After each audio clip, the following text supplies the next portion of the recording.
Hollywood setup आपको लेकर चलता है फिल्मी दुनिया की एक नई मूवी एक्सप्लेनेशन वीडियो में। तो कहानी शुरू होती है सन 1950 में, जहां पर हमें कुछ पपीज़ को दिखाया जाता है। उन्हीं पपीज़ में से एक पपी की आवाज़ हमें सुनाई देती है। वो कहता है कि मैं कुछ भी महसूस नहीं कर सकता क्योंकि मेरी आंखें अभी तक खुली नहीं है। मुझे नहीं पता कि ज़िंदगी क्या है, ज़िंदगी का मकसद क्या है। ये एक जर्मन शेफर्ड डॉग होता है। ये बाकी डॉग्स के साथ बहुत मस्ती करता है। ये सब स्ट्रीट डॉग्स होते हैं। कुछ ही दिनों बाद यहाँ पर एनिमल कंट्रोल वाले आते हैं और वो इन सब डॉग्स को पकड़ कर ले जाते हैं, जहाँ पर इन सब पपीज़ को कुछ दिनों बाद मार दिया जाता है। इसके बाद एक बार फिर से वही पपी एक पपी के रूप में जन्म लेता है, यानी कि दूसरे जन्म में भी वो एक डॉग है। और ये साल होता है सन 1961 का। इस जन्म में वो एक गोल्डन रिट्रीवर है। वो एक पपी फार्म में होता है, जहाँ पर कुछ लोग पपी को अडॉप्ट करने के लिए आते हैं। और जब उन्हें गोल्डन रिट्रीवर दिखता है तो वो दरवाज़ा खुला रह जाता है। गोल्डन रिट्रीवर वहाँ से भाग जाता है और कुछ ही दूर जाने के बाद वो देखता है कि वहाँ पर बहुत सारा कूड़ा है, जहाँ पर खेलना उसे बहुत अच्छा लगता है। पर वो एक बॉक्स के अंदर फंस जाता है। तभी वहाँ पर दो गार्बेज मैन आते हैं और वो इसे अपने साथ अपनी गाड़ी में बिठा लेते हैं, क्योंकि वो इसे बेचकर पैसे कमाना चाहते हैं। वो गाड़ी एक जगह खड़ी कर वहाँ से निकल जाते हैं और गोल्डन रिट्रीवर उसके अंदर कैद हो जाता है। वो कहता है कि मुझे बहुत प्यास लगी है। उसकी हालत बहुत ज़्यादा ख़राब हो रही होती है। तभी वहाँ पर ईथन नाम का एक लड़का अपनी मॉम के साथ आता है, जो गाड़ी के अंदर देखता है कि डॉग वहाँ पर फंसा हुआ है। वो बहुत प्यासा है। वो अपनी मॉम से उसे बाहर निकालने को कहता है। उसकी मॉम गाड़ी का शीशा तोड़कर उस डॉग को अपने साथ अपने घर ले जाती है। घर पर जब गोल्डन रिट्रीवर की आंखें खुलती हैं तो वो देखता है कि उसके सामने एक लड़का है जो उसे बहुत प्यार कर रहा होता है। गोल्डन रिट्रीवर कहता है कि मैंने डिसाइड कर लिया है कि मैं इस लड़के के पास ही रहूँगा। दरअसल ईथन भी गोल्डन रिट्रीवर को अपने पास रखना चाहता है। वो अपने डैड से इसकी परमिशन लेता है और उसके डैड मान जाते हैं। अब ईथन इसका नाम बैली रखता है। ये दोनों एक दूसरे के साथ बहुत खुश रहते हैं, पर बैली को आज भी पता नहीं है कि उसका जन्म क्यों हुआ है, उसकी जन्म का क्या मकसद है। इधर जब ईथन बैली को अपने गर्लफ्रेंड के फार्म में ले जाता है तो वहाँ पर बैली एक बॉल उठाकर लाता है, जिससे ईथन और बैली बहुत खेलते हैं। ईथन बॉल फेंकता है और नीचे झुक जाता है। बैली उसके ऊपर चढ़कर उस बॉल को कैच कर लेता है। ये इन दोनों का गेम है। साथ ही ईथन बैली को बॉस डॉग भी कहता है। धीरे धीरे वक्त बीतता है और ईथन बड़ा हो चुका है। वो स्कूल की फुटबॉल टीम में है। ईथन बहुत अच्छा फुटबॉल खेलता है। वहीं ईथन और बैली एक मेले में जाते हैं, जहाँ पर उन्हें एक लड़की मिलती है जिसका नाम हैना होता है। हैना और ईथन बहुत जल्दी बहुत अच्छे दोस्त बन जाते हैं और इनकी दोस्ती प्यार में बदल जाती है। ईथन, हैना और बैली अधिकतर वक्त एक दूसरे के साथ ही गुजारते हैं। एक रात जब ईथन अपने घर पहुंचता है तो वो देखता है कि उसके डैड उसकी मॉम से लड़ रहे होते हैं। ईथन को इस बात पर बहुत गुस्सा आता है। वो अपने डैड से कहता है कि आपको यहाँ से जाना होगा, हमें आपकी अब कोई भी ज़रूरत नहीं है। ईथन के डैड घर छोड़कर चले जाते हैं और अब इस घर का मुखिया ईथन है। वहीं ईथन को स्कूल में अच्छा परफॉर्म करने के लिए 4 साल की फुल स्कॉलरशिप मिल जाती है। इस बात से उसका एक क्लासमेट जिसका नाम टॉड होता है वो जेलस हो जाता है।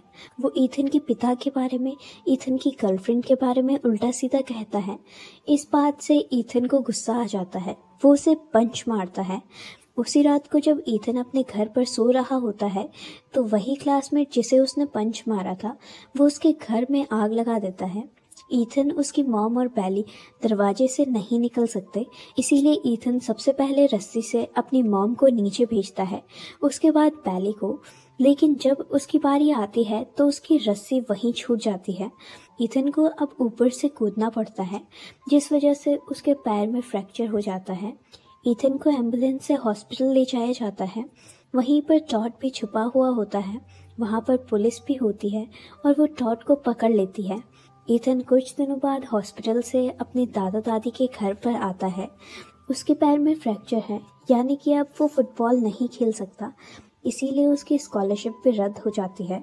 हैना ईथन से मिलने के लिए आती है। ईथन हैना से ब्रेकअप कर लेता है। वो कहता है कि शायद हमारा सफ़र इतना ही था। दरअसल ईथन किसी की भी ज़िंदगी में बोझ नहीं बनना चाहता और यहाँ से ईथन और हैना के रास्ते अलग अलग हो जाते हैं। इसके बाद ईथन एग्रीकल्चर स्कूल में चला जाता है ताकि वो अपने ग्रैंडफादर के फार्म को संभाल सके। बैली अब बूढ़ी हो चुकी है। वो पहले की तरह भाग नहीं सकता, उछल कूद नहीं कर सकता और वो बहुत ज़्यादा बीमार हो चुका है। उसकी आंखें सिर्फ और सिर्फ ईथन को ही ढूंढ रही होती है। ईथन आखिरी बार उसे गुड बाय कहने के लिए आता है और इस तरह से बेली की ज़िंदगी खत्म हो जाती है। अब सन 1980 की शुरुआत में एक बार फिर से बेली डॉग के रूप में ही जन्म लेता है और इस बार वो फीमेल जर्मन शेफर्ड के रूप में जन्म लेता है। उसे अपना पिछला जन्म याद है। वो ईथन को चारों तरफ ढूंढ रहा होता है पर उसे ईथन कहीं भी नहीं मिलता। वो एक पुलिस डॉग है, यानी कि बम ढूंढना, लोगों की जान बचाना उसका काम है। उसका जो ट्रेनर होता है वो बहुत ही सीरियस होता है, पर वक्त बीतने के साथ साथ इन दोनों के बीच में एक बॉन्ड क्रिएट हो जाता है। बेली का इस जन्म में नाम एली होता है। एक दिन जब किडनैपर एक लड़की को किडनैप करके अपने साथ ले जा रहा होता है तो एली और पुलिस वाला उसका पीछा कर रहे होते हैं। वो लड़की को पानी में फेंक देता है। एली पानी में कूदकर लड़की की जान बचा लेता है। वहीं पुलिस वाला अभी भी उस किडनैपर का पीछा कर रहा होता है, पर जब किडनैपर पुलिस वाले को पीछे से गोली मारने ही वाला होता है तभी वहां पर एली आ जाता है। वो उसके हाथ में काटना शुरू कर देता है, जिस वजह से पुलिस इंस्पेक्टर की जान बच जाती है। हालांकि किडनैपर गोली भी चलाता है पर वो गोली एली को लग जाती है। किडनैपर को अरेस्ट कर लिया जाता है और एली पुलिस वाले के गोद में अपनी जिंदगी की आखिरी सांस गिन रहा होता है। वो मरने से पहले बताता है कि इस जिंदगी में उसने ज़्यादा मस्ती नहीं की, लेकिन उसने अच्छे काम किए हैं, लोगों की मदद की है, अपने मास्टर की जान बचाई है। इसके बाद बेली की ये ज़िंदगी भी यहीं पर ख़त्म हो जाती है। पर बेली सन 1985 में एक बार फिर से एक और फीमेल डॉग के रूप में जन्म लेती है। उसे माया नाम की कॉलेज स्टूडेंट अडॉप्ट कर लेती है और उसका नाम रखती है टीनो। टीनो और माया एक दूसरे से बहुत प्यार करते हैं। माया हमेशा टीनो की मन की बात जान लेती है। उसका जो भी खाने का मन होता है माया हमेशा वही ऑर्डर करती है, जिस वजह से टीनो का वेट बढ़ जाता है। उसे डॉक्टर के पास ले जाया जाता है। डॉक्टर कहती है कि तुम्हें टीनो को रनिंग वॉकिंग करवाना होगा, इसीलिए माया टीनो को एक पार्क में ले जाती है। वो बॉल फेंकती है और टीनो को लाने के लिए कहती है, पर टीनो भागना क्या वॉक भी नहीं करना चाहती। पर अगले पल सब कुछ बदल जाता है जब टीनो एक फीमेल डॉग जिसका नाम रॉक्सी है उसे देखती है। रॉक्सी बहुत ही शानदार तरीके से बॉल को कैच करती है। टीनो भी बॉल उठाता है और रॉक्सी के पीछे उसी के मालिक के सामने बॉल रख देता है। रॉक्सी के मास्टर का नाम एल होता है, जो माया का क्लासमेट है। टीनो और रॉक्सी की वजह से इन दोनों के बीच में दोस्ती हो जाती है और बहुत जल्द ही माया और एल शादी कर लेते हैं। टीनो रॉक्सी एक साथ माया और एल के घर में रहते हैं। एक दिन रॉक्सी को कार में ले जाया जाता है। इसके बाद रॉक्सी कभी वापस नहीं आती, यानी कि उसकी मृत्यु हो जाती है। रॉक्सी की मृत्यु के बाद टीनो को बहुत दुख होता है। वक्त बीतता है और अब टीनो भी बूढ़ा हो जाता है। टीनो मरने से पहले सोचता है कि उसने आज तक जितने भी जन्म लिए हैं उनमें से ये जन्म उसका सबसे बेहतरीन था, क्योंकि इस जिंदगी में उसके पास हर तरह की खुशियाँ थी। इसके बाद टीनो की आंखें हमेशा के लिए बंद हो जाती है और उसकी ज़िंदगी का सफ़र यहीं पर ख़त्म हो जाता है। अब सन 2014 में वो एक बार फिर से एक डॉग के रूप में जन्म लेता है और इस बार उसकी ब्रीड होती है ऑस्ट्रेलियन शेफर्ड। उसे वेंडी नाम की एक लड़की अडॉप्ट कर लेती है और उसका नाम रखती है वेफल। वेंडी का हस्बैंड उसे बिल्कुल भी पसंद नहीं करता, इसीलिए वो उसे कहता है कि तुम्हें इसे घर के अंदर लाने की ज़रूरत नहीं है, यानी कि वेफल को घर के बाहर ही रहना होगा। कई साल बीत जाते हैं और वेफल घर के बाहर ही रहता है। एक दिन वेंडी का पति वेफल को अपने साथ ले जाता है और जंगल में छोड़ देता है। वेफल भी उस जिंदगी से बोर हो चुका है, इसीलिए वो तय करता है कि वो वापस नहीं जाएगा और वो अपने रास्ते पर निकल पड़ता है। और जब वो एक फार्म में पहुंचता है तो उसे एहसास होता है कि वो यहाँ पहले भी आ चुका है। उसे याद आता है कि अपने दूसरे जन्म में ईथन के साथ वो इसी फार्म में रहा करता था।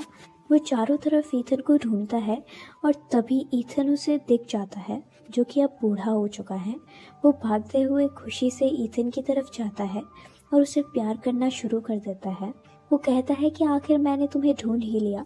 हालांकि ईथन उसे पहचान नहीं सकता, पर बेली, जिसका इस जन्म में नाम वेफल होता है, उसने अपने ईथन को पहचान लिया होता है।